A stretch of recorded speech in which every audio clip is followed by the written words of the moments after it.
Hi ನಮಸ್ಕಾರ, ಎಲ್ಲರೂ ಹೇಗಿದ್ದೀರಾ? ನನ್ನ ಹೆಸರು ಲೋಹಿತ್ ಅಂತ.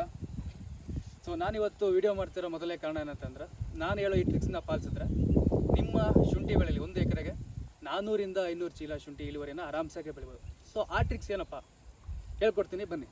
ಸೊ ಶುಂಠಿ ಬೆಳೆಯಲ್ಲಿ ಫಸ್ಟ್ 60 ದಿನಗಳು ಏನಂತ ಇದೆ, ಇದು ನಿರ್ಣಾಯಕ ದಿನ.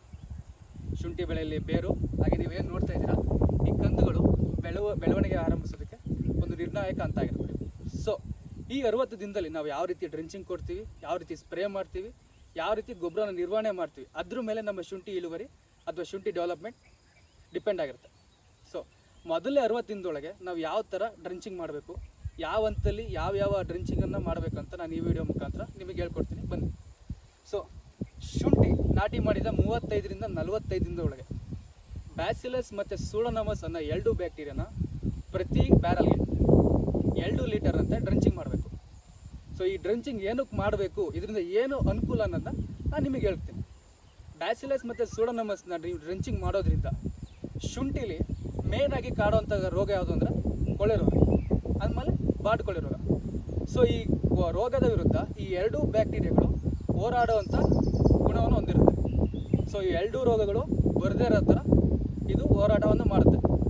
ಎರಡನೇ ರೀಸನ್, ಇದನ್ನು ಏನಕ್ಕೆ ಡ್ರೆಂಚಿಂಗ್ ಮಾಡಬೇಕು ಬ್ಯಾಸಿಲಸ್ ಮತ್ತು ಸೂಡೋಮೋನಾಸ್ನ. ಸೊ ಇದು ಗಿಡದಲ್ಲಿನ ಹಾರ್ಮೋನ್ಗಳನ್ನ ಪ್ರವೋಕ್ ಮಾಡುತ್ತೆ. ಸೊ ಪ್ರವೋಕ್ ಮಾಡೋದ್ರಿಂದ ಏನಾಗುತ್ತೆ ಅಂದರೆ ಶುಂಠಿಯಲ್ಲಿ ಬೇರುಗಳು ಆಳವಾಗಿ ಮತ್ತು ಸಮೃದ್ಧವಾಗಿ ಬೆಳೆಯೋದಕ್ಕೆ ಕಾರಣ ಆಗುತ್ತೆ. ಇನ್ನೊಂದು ರೀಸನ್, ತುಂಬ ಬೆಳೆಗಳಲ್ಲಿ ನಮ್ಮ ಮಣ್ಣಲ್ಲಿ ಬೆಳೆಗಳು ಫಾಸ್ಫರಸನ್ನು ಕರಗದೇ ಇರೋಂಥ ಫಾಸ್ಫರಸ್ ಇರುತ್ತೆ. ಅಂದರೆ ಬೆಳೆಗಳಿಗೆ ಆ ಫಾಸ್ಫರಸ್ ಸಿಗೋದಿಲ್ಲ, ಮಣ್ಣಲ್ಲಿ ಸಿಗದೇ ಇರಲ್ಲ, ಅಂಥ ರೂಪದಲ್ಲಿ ಫಾಸ್ಫರಸ್ ಇರುತ್ತೆ. ಸೊ ಆ ಫಾಸ್ಫರಸನ್ನು ಅಂದರೆ ರಂಜಕವನ್ನು ಕರಗಿಸಿ ಈ ಬ್ಯಾಸಿಲಸ್ ಅನ್ನೋ ಬ್ಯಾಕ್ಟೀರಿಯಾ ಬೆಳೆಗಳಿಗೆ ಕರಗಿಸಿ ಬೇರುಗಳಿಗೆ ಅಪ್ಟೇಕ್ ಮಾಡಿಕೊಡುತ್ತೆ. ಸೊ ಇದು ಇನ್ನೊಂದು ರೀಸನ್. ಮೂರನೇ ರೀಸನ್, ಶುಂಠಿ ಬೆಳೆಯಲ್ಲಿ ರೋಗ ನಿರೋಧಕ ಶಕ್ತಿಯನ್ನು ಜಾಸ್ತಿ ಮಾಡುತ್ತೆ. ಸೊ ಹೇಗೆ ಅಂದರೆ ಶುಂಠಿ ಬೆಳೆಗಳಲ್ಲಿ ರೋಗ ನಿರೋಧಕ ಶಕ್ತಿಯನ್ನು ಈ ಡ್ರೆಂಚಿಂಗ್ ಮಾಡೋದ್ರಿಂದ ರೋಗ ನಿರೋಧಕ ಶಕ್ತಿಯನ್ನು ಜಾಸ್ತಿ ಮಾಡುತ್ತೆ. ಸೊ ಇದು ಮಣ್ಣಲ್ಲಿ ಹರಡುವಂಥ ಕೊಳೆ ರೋಗ, ಬಾಡು ಕೊಳೆ ರೋಗ ಇವೆರಡೂ ಅಲ್ಲದೆ ಎಲೆ ಚುಕ್ಕಿ ರೋಗ, ಶುಂಠಿಯಲ್ಲಿ ಮೇನ್ ಬರೋ ಇನ್ನೊಂದು ರೋಗ ಅಂದರೆ ಎಲೆ ಚುಕ್ಕಿ ರೋಗ. ಸೊ ಇದ್ರ ವಿರುದ್ಧ ಹೋರಾಡುವಂಥ ಶಕ್ತಿಯನ್ನು ಬೆಳೆಗಳಿಗೆ ನೀಡುತ್ತೆ. ನಾಲ್ಕನೇ ರೀಸನ್ ನಾವು ಈ ಡ್ರೆಂಚಿಂಗ್ ಏನಕ್ಕೆ ಮಾಡಬೇಕು ಅಂದರೆ, ಸೊ ನಾವು ಶುಂಠಿನ ನಾಟಿ ಮಾಡಿ ಮೊದಲೇ 20 ದಿನಕ್ಕೆ ತುಂಬ ಕಳೆನಾಶಕ ಹೊಡೆದಿರ್ತೀವಿ, ಕಳೆ ಹೋಗಲಿ ಅಂತ ಕಳೆನಾಶಕ ಹೊಡೆದಿರ್ತೀವಿ. ಸೊ ಈ ಕಳೆನಾಶಕ ಹೊಡೆದಿದ್ರಿಂದ ನಮ್ಮ ಮಣ್ಣಲ್ಲಿರೋ ಒಳ್ಳೊಳ್ಳೆ ಬ್ಯಾಕ್ಟೀರಿಯಾಗಳು ಎಲ್ಲ ಸತ್ತೋಗಿರುತ್ತೆ, ಪೂರ್ತಿ ಸಂಪೂರ್ಣ ನಾಶ ಆಗಿರುತ್ತೆ ಈ ಕಳೆನಾಶಕ ಹೊಡೆದಿದ್ರಿಂದ.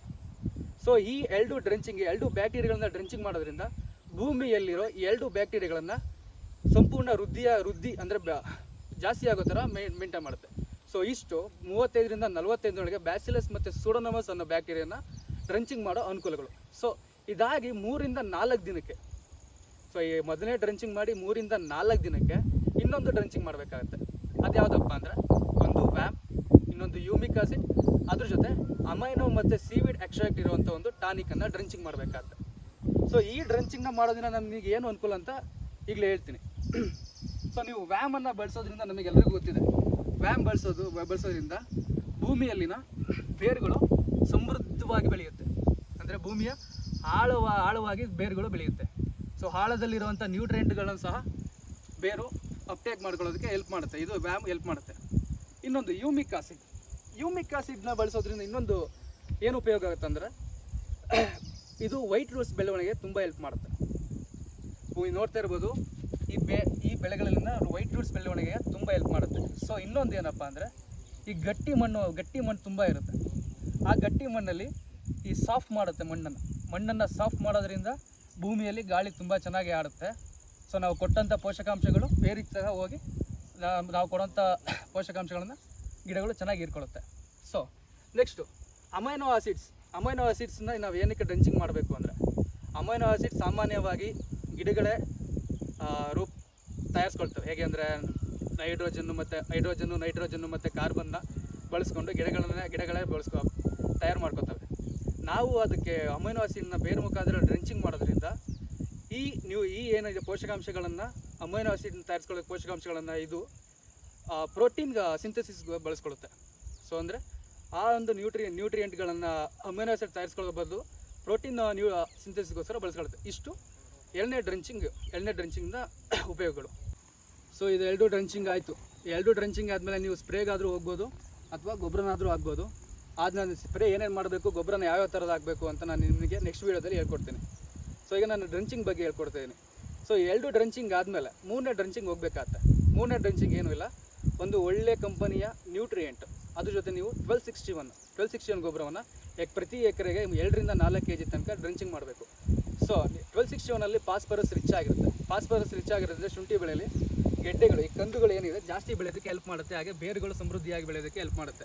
ಸೊ ಈ 2 ಡ್ರಂಚಿಂಗ್ ಆದ ತಕ್ಷಣ 3ನೇ ಡ್ರಂಚಿಂದ ಎಕರೆಗೆ 1261 ಹಾಗೆ ಮೈಕ್ರೋ ನ್ಯೂಟ್ರಿಯೆಂಟ್, ಒಳ್ಳೆ ರೆಪ್ಯೂಟೆಡ್ ಕಂಪ್ನಿಯ ಮೈಕ್ರೋ ನ್ಯೂಟ್ರಿಯೆಂಟನ್ನು ಬಳಸಿ. ಇಷ್ಟು ಬಳಸೋದ್ರಿಂದ ಶುಂಠಿಯಲ್ಲಿ ಹೆಚ್ಚು ಕಂದುಗಳು ಬೆಳೆಯೋಕ್ಕೆ ಸಾಧ್ಯವಾಗುತ್ತೆ, ಒಳ್ಳೆ ಹೆಲ್ಪ್ ಕೂಡ ಮಾಡುತ್ತೆ. ಸೊ ನೀವು ಇನ್ನೊಂದು ಗಮನಿಸಬೇಕಾದೇನೆಂದರೆ, ಡ್ರಂಚಿಂಗ್ ಯಾವಾಗಲೂ ಮಾಡಬೇಕಾದ್ರೆ ಮಣ್ಣಲ್ಲಿ ಸಾಧ್ಯವಾದಷ್ಟು ತೇವಾಂಶ ಇರಲಿ. ಸಂಜೆ 4 ಗಂಟೆ ಮೇಲೆ ಅಥವಾ ಬೆಳಿಗ್ಗೆ 10 ಗಂಟೆ ಒಳಗೆ ನೀವು ಡ್ರಂಚಿಂಗನ್ನು ಮಾಡಿದ್ರೆ ತುಂಬ ಹೆಲ್ಪ್ ಆಗುತ್ತೆ, ಮತ್ತು ನಾವು ಮಾಡಿದ ಡ್ರಂಚಿಂಗ್ ಕೂಡ ಬೆಳೆಗಳು ಅಪ್ಟೇಕ್ ಮಾಡುತ್ತೆ.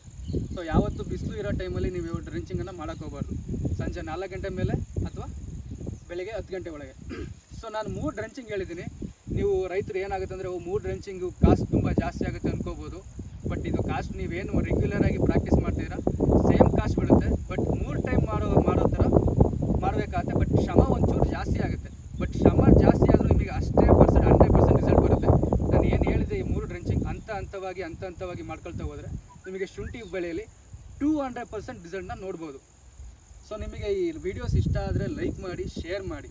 ಹಾಗೆ ನಾನು ನಿಮಗೆ ನೆಕ್ಸ್ಟ್ ವೀಡಿಯೋದಲ್ಲಿ ಶುಂಠಿ ಬೆಳೆಯಲ್ಲಿ ಯಾವ್ಯಾವ ಥರದ್ದು ಸ್ಪ್ರೇನ ಮಾಡಬೇಕು, ಫಸ್ಟ್ನೇ ಸ್ಪ್ರೇ ಮಾಡಬೇಕು, ಯಾವ್ಯಾವ ಥರದ ಗೊಬ್ಬರನ ಬಳಸಬೇಕು ಅನ್ನೋದನ್ನು ನಿಮಗೆ ನೆಕ್ಸ್ಟ್ ವೀಡಿಯೋದಲ್ಲಿ ಹೇಳ್ಕೊಡ್ತೀನಿ.